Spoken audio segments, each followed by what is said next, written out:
اپنے دوست کو اتنے ہی راز بتاؤ کہ کل کو اگر وہ تم سے دشمنی پر آمادہ ہو تو تمہیں کوئی نقصان نہ پہنچا سکے۔ اقتدار، طاقت اور دولت ملنے پر لوگ بدلتے نہیں، بے نقاب ہوتے ہیں۔ انسان مکان بدلتا ہے، رشتے بدلتا ہے، دوست بدلتا ہے، لیکن پھر بھی دکھی رہتا ہے کیونکہ وہ اپنا رویہ نہیں بدلتا۔ اگر کسی بیٹی یا بہن کو تمہاری وجہ سے راستہ بدلنا پڑے تو گلی کے کتے اور تم میں کوئی فرق نہیں۔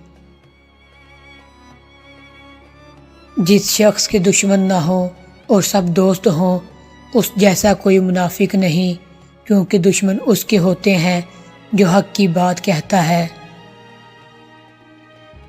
حق بات کی پہلی نشانی ہے، اس کی ہمیشہ مخالفت ہوتی ہے۔ جس کی کوئی مخالفت نہیں وہ قطعاً حق نہیں۔ جو ذرا سی بات پر دوست نہ رہے سمجھ لینا وہ کبھی دوست تھا ہی نہیں۔ اگر تم تکبر کو توڑنا چاہتے ہو تو کسی غریب کو اور مفلس کو سلام کیا کرو۔ زندگی میں قسم، قدم اور قلم بہت سوچ سمجھ کر اٹھانا چاہیے۔ الفاظ ہی سب کچھ ہوتے ہیں، دل جیت بھی لیتے ہیں اور دل چیر بھی دیتے ہیں۔ اپنے دوست کے دشمن سے دوستی مت کرو، ایسا کرنے سے تم اپنے دوست کے دشمن بن جاؤ گے۔